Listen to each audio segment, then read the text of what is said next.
Con podcast en español y historias de todo el planeta, esto es Noticias Fajador. Amigos de Fajador, ¿cómo están? Para todo el mercado latinoamericano, desde Hawái, Nueva York, Los Ángeles, Miami y bueno, pues en Ecuador. Señores, aquí en este canal no solo entrevistamos a peleadores o competidores, bueno, no quiero decir porque tenemos un atleta olímpico, exolímpico, mi hermano Roberto Ibáñez, ahora ya dirigente deportivo y flamante presidente de Fede Guayas. Fede Guayas, más o menos, para que el público de Estados Unidos sepa, es más o menos como alguien que controla el deporte en la ciudad, ¿no? Como un ministro, es para que entiendan, porque a veces no saben qué es Fede Guayas, porque esto de aquí lo ve más el mercado latino en Estados Unidos.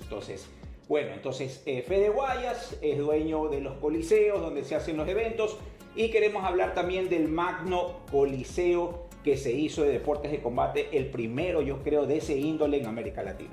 Roberto Ibáñez, todo el público de Fajador TV en América Latina, presenta para que sepan un poquito quién eres tú. Ajá. Bueno, hola a todo el mundo de Fajador, es un placer aquí estar con Julio. Y bueno, mi nombre es Roberto Ibáñez, como lo mencionaba Julio, soy deportista olímpico en la disciplina del judo en 2008 en Beijing. Y bueno, luego de eso he pasado por la parte técnica, he sido entrenador también, fui entrenador del equipo olímpico en Río 2016. He sido dirigente deportivo en su momento en la Federación Ecuatoriana de Judo, donde también estuvimos en Tokio 2020. Y ahora presido la Federación Deportiva del Guayas, más conocida como Fede Guayas, que vendría a ser el organismo deportivo más grande del país en función a la cantidad de usuarios, deportistas, infraestructura deportiva que tiene este cantón o esta ciudad, pues, ¿no?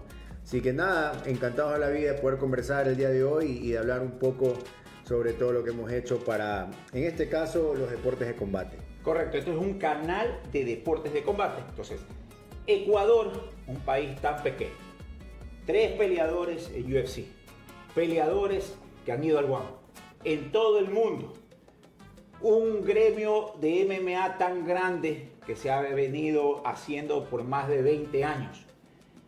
Tú, al ser un artista marcial, un judoka, jiu-jitsero, para haber practicado también Muay Thai y todos los deportes, tu apoyo ha sido fundamental para el crecimiento del MMA en el Ecuador. Actualmente tenemos escenarios deportivos, eventos amateurs que tienen sobre las 100 peleas. Estos muchachos en UFC, muchachos afuera, ¿a qué se debe ese crecimiento del MMA en el Ecuador, que es un país tan pequeñito, pues, no? Yo creo que nuestra genética siempre se ha caracterizado mucho por los deportes de combate, los deportes de fuerza, como la halterofilia, somos muy fuertes en esos deportes también. Y creo que por ahí a la final viene el interés, ¿no? Hace algún tiempo atrás, cuando el MMA no era muy conocido, Julio, tú eras uno de los pioneros aquí del MMA en el país. La gente obviamente iba y competía muy federativamente, ¿no? En el judo, taekwondo, karate, boxeo, lucha, kickboxing, bueno, entre otras disciplinas de combate, ¿no? Pero con el crecimiento del MMA, con la evolución del MMA y también con esa parte del jiu-jitsu brasilero que llegó a Guayaquil y empezó a coger mucha fuerza y empezó a crecer, la gente comenzó a ir más allá de simplemente practicar los deportes de combate convencional o los que digamos están dentro del mundo olímpico, y comenzó a ver el MMA tanto en una de las ligas más famosas, que es la UFC, pues, ¿no? Así es. Y obviamente esto llevó al interés de muchos practicantes que hacían kickboxing, muay thai, y que al mismo tiempo tenían algo de judo, algo de jiu-jitsu, o que hacían lucha. Empezaron a ver una opción de entrenar este deporte, que poco a poco fue cogiendo fuerza, y que bueno, gracias también a ciertos peleadores que pudieron migrar en su momento, ¿no? Y uno de los que no fue el primero, pero uno de los que realmente migró e inició y hizo una catapulta para que el público en Ecuador comience a interesarse en la MMA fue Chito Vera, pues, ¿no? Okay. Correcto. Claro, antes de eso habían muchos peleadores como Javier Basurto, muchos, ¿no? Que empezaron a luchar MMA antes que Chito, ¿no? Pero que obviamente no tienen la plataforma a la cual Chito pudo llegar y abrir ese espectro de mucha gente, empezar a hacerse fan, ¿no? De ver MMA. Y bueno, y luego de eso empezaron a haber otros luchadores que fueron saliendo de distintas academias que hoy incluso solo se dedican a enseñar MMA, ¿no? Como tal, y que vemos incluso niños, ¿no? Que están empezando a hacer desde muy temprana edad MMA, y eso ha llevado a que existe un crecimiento muy grande, pero yo creo que uno de los pilares fundamentales ha sido tener gente que ha querido luchar por este deporte para que otros tengan un mejor futuro. Definitivamente aún no estamos en pañales, ¿no? Respecto a lo que vemos en otros países, pero creo que hemos avanzado mucho y hoy también con Michael Morales se abre una plataforma mucho más grande de luchadores ecuatorianos que están haciendo grandes cosas a nivel de esta liga famosa como la UFC, que no es la única, pues no, hay otras ligas también que son muy fuertes como en el One en Asia, donde también hemos tenido un representante que a la final, si bien es cierto, no le ha ido muy bien, pero ha estado ahí y bueno, y seguramente vendrán otros, los hermanos Martinetti también están tratando de buscar un espacio. Ya está confirmado uno en Contender. Mira, por ejemplo, ya uno va a empezar allá, y bueno, esperemos cada día esto siga creciendo porque realmente el MMA es un fenómeno gigantesco que está cogiendo fuerza cada día y que la gente... Yo creo que esto no solo ha creado practicantes de MMA, sino aficionados del MMA. Correcto. Y cuando se tiene aficionados, obviamente ya se habla de un mercado, y cuando hay un mercado, obviamente esto genera muchas oportunidades para muchos peleadores. Paraliza el país cuando pelea Michael o pelea Chito, al igual que la selección de fútbol, claro, creo yo, ¿no? Claro. Las marcas ya están antes encima cuando no había hace mucho tiempo. Una pregunta básica. ¿Por qué el ecuatoriano sigue migrando para poder tener una catapulta? Y los que han logrado, por ejemplo, estar en UFC como Michael y Chito, han tenido que salir del Ecuador. ¿Qué le falta al Ecuador para hacer un completo campamento como lo hace México, por ejemplo? Mira, es muy complicado, Julio, y eso no solo es el MMA, es en todos los deportes. A ver, somos un país de 17, 18 millones de habitantes. Somos un gremio al final muy pequeño cuando hablamos del gremio de los deportes de combate en general. Cuando tú hablas de México y otros países, son poblaciones mucho más grandes que al final del día tienes mucho más talento humano de dónde escoger, ¿no? O que se vuelve incluso una competencia mucho más dura ser el número uno, ser el mejor. Entonces, para contestar tu pregunta, ¿no? En el MMA, como en todos los deportes, se debe migrar porque en los deportes de combate solo vas a mejorar si tienes un sparring que te da. Correcto. No que tú le das. Si tú estás en un lugar donde tú dominas y le ganas a todo el mundo, no vas a crecer de ese nivel. Para crecer en los deportes de combate necesitas el constante roce y necesitas gente que está sobre tu nivel para ir creciendo. Entonces, yo creo que no es un tema de que algún día Ecuador tenga el nivel para de aquí nomás sacar peleadores. Eso no creo que llegue a pasar porque se necesita estar compitiendo en otras partes del mundo, se necesita estar compitiendo con gente de mucho más nivel. Y eso tiene que ver mucho no solo con la cantidad de personas que puede haber en un país practicando el deporte, sino también con la tradición de años y años y años que se ha venido practicando cierto México deporte. Es cuna del boxeo. Exacto. Entonces, creo yo que en ese sentido seguiremos siendo un país que obviamente tiene que migrar no solo en el MMA, sino en muchos deportes para seguir creciendo y mejorando el nivel competitivo. Sobre todo en los deportes de combate, que entre más sparring tenemos que sean de mayor nivel que nosotros, mejor va a ser nuestro crecimiento porque a la larga vamos a tener que llegar a ese nivel con el cual nos enfrentamos. Con el pasar de los tiempos hemos hecho comisiones de jueces, la gente se ha ido preparando y todo. Han venido ligas grandes, sí, en América Latina como el FFC de Perú. Y te cuento que ahora, como vivo en Miami, por eso es que este canal nace en Miami para Latinoamérica, para latinos, hay cierto interés. Yo he comentado, como me llevo con los dueños de las ligas, al mismo Combate Global, que es un evento muy grande, que es pasado en canal abierto en los Estados Unidos.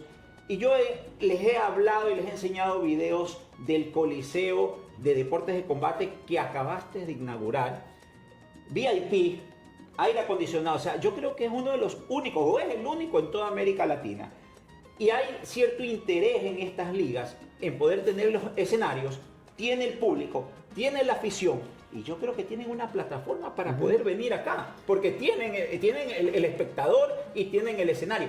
¿De qué manera tú le ofrecerías a estas ligas que van a ver este video esa apertura y qué le da Fede Guayas y qué garantías les da para poder hacer un combate global Ecuador, por ejemplo? Bueno, yo creo que siendo un dirigente que conoce un poco sobre organización de eventos deportivos, sobre todo en los temas de combate, a veces es complicado porque las exigencias que tiene cada deporte para hacer sus eventos, sobre todo internacionalmente, conlleva ciertas exigencias, ¿no?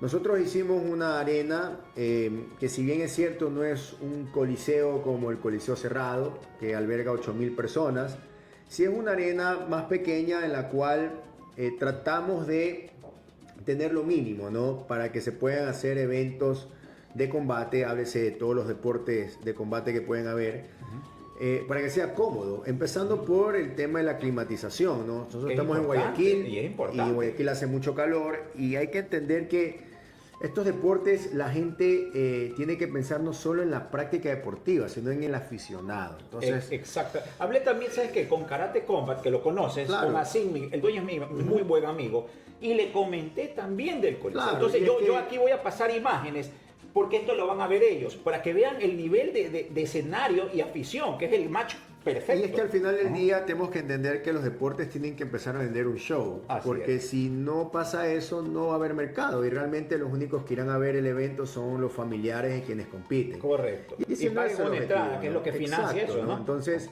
al final del día lo que buscábamos era un lugar ideal, sobre todo por el tema del clima, sobre el aspecto como tal.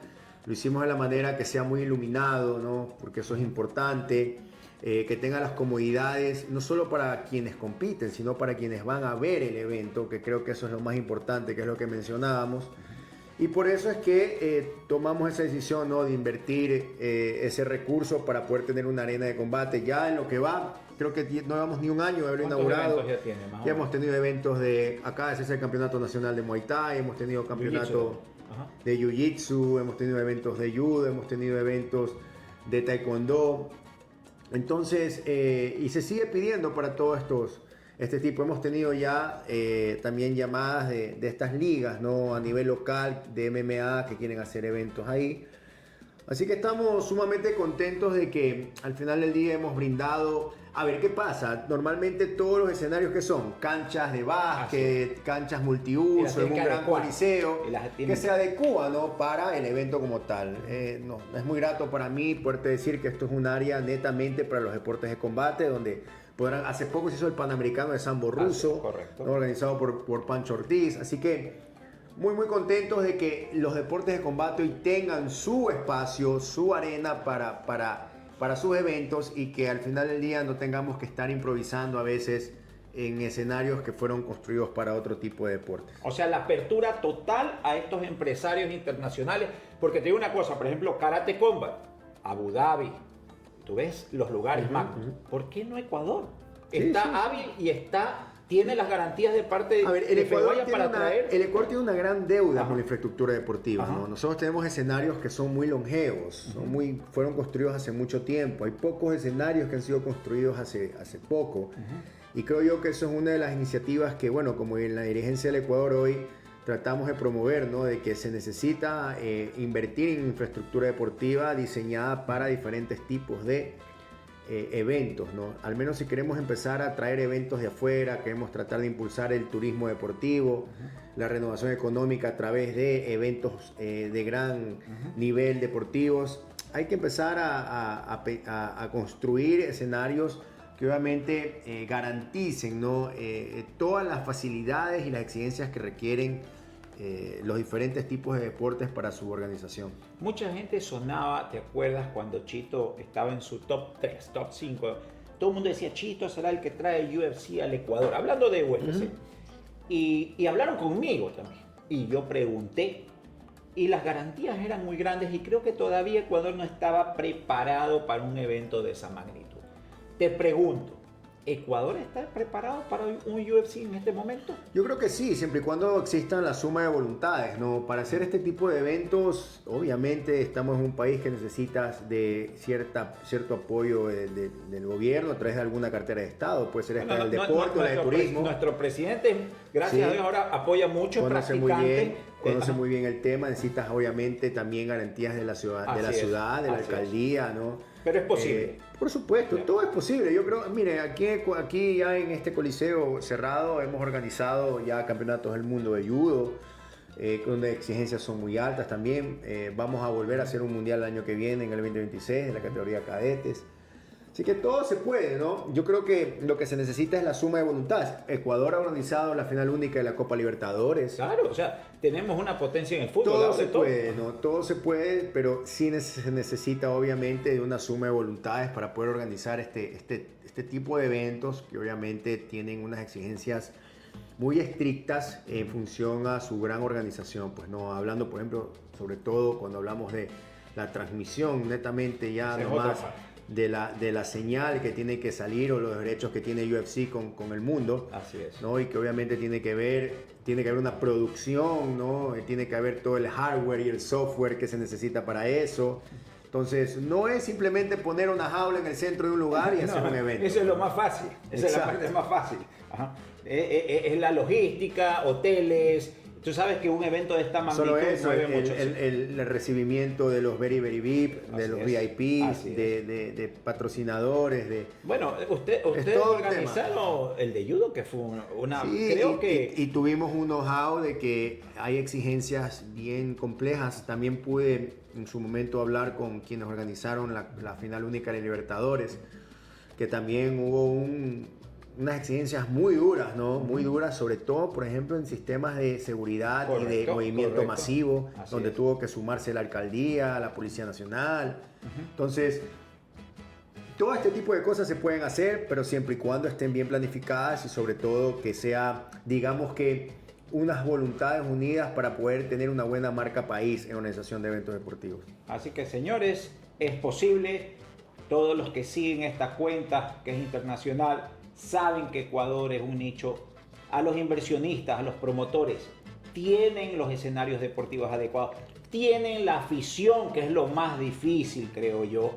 Bueno, pues y tienen un corazón que vive yo no dudo, Julio, que si mañana Michael Morales o Chito Vera está en una cartelera y se tiene que hacer aquí en Guayaquil, que yo creería que los escenarios fueran o el Coliseo Rumiñahui o el Coliseo Cerrado, o el Terpelines Polo, no dudo que reventaría el Coliseo. Eso, o sea, ahí está la afición. No lo dudo, o sea, de que hay un mercado aquí, lo hay. Pero obviamente no solo basta con llenar un coliseo, ¿no? Hay muchas cosas que hay que hacer para que estos eventos se logren garantías y todo este tipo de cosas. Pero es posible. Ecuador es un país chiquito pero grande en MMA. Hemos trabajado más de 20 años en eso y tengo vida para ver el crecimiento. No solo ver a Michael, a Chito, a Carlos Vera, o sea, muchos más, porque puede venir un Martinetti pensando en el Ecuador. Y otros chicos que al final están trabajando en silencio en sus academias y que mañana los vamos a ver despuntando, ¿no? Y te cuento que ahora que trabajo con Davis MMA, que maneja la mayor cantidad de peleadores en eventos, él está con un interés en Ecuador de venir a hacer un scouting acá. Sí. Entonces, ¿por qué? Porque ve talento, ve semillas que pueden ser grandes a futuro, ¿no? Entonces, hay muchas oportunidades y por eso estoy aquí en Guayaquil, en mi ciudad, y bueno, pues, para que todos los espectadores desde todo Estados Unidos y todo Sudamérica, desde Fajador, Roberto, te agradezco esta pequeña entrevista, siempre confiando, siempre regresando aquí a mi país y siempre trabajando y siempre con los ojos encima del deporte que vimos nacer, que es el MMA y que ahora es tan grande y ojalá siga creciendo y que Ecuador sea la potencia como es en el fútbol. Así es. Como que es en el fútbol. O sea, de hecho, hemos logrado más títulos en MMA, en otros deportes que en el mismo fútbol, pues, ¿no? Pero bueno, ahí vamos. Gracias, Roberto. Así que el último mensaje a todos los jóvenes que practican no solo MMA. Primeramente, felicidades porque estos espacios hacen que se pueda llegar a más gente que conozca, que sepa que Ecuador obviamente tiene un gran potencial Eso se los digo no solo en el MMA, sino en muchos deportes. Somos un país incluso que ya ha empezado a vivir medallas olímpicas, algo que no se vivía hace mucho tiempo, que antes solo había un solo competidor que lo lograba y hoy son algunos. Así que eso habla de un crecimiento en la genética deportiva, en el entrenamiento deportivo, en la cultura deportiva que está teniendo el Ecuador. Así que nada, invitarlos a que estén siempre pendientes de todas las cosas que están pasando en el mundo y de que la única forma de conseguir esto es con paciencia, dedicación, perseverancia y mucho corazón. Así que éxito, Julio, en este podcast y que muchas más personas puedan conectarse y poder seguir atentamente todo el contenido que vas a tener sobre el mundo de los deportes de combate. Para leer más sobre esta y otras historias fascinantes de todo el planeta, visita fajador.com. Esto fue Noticias Fajador.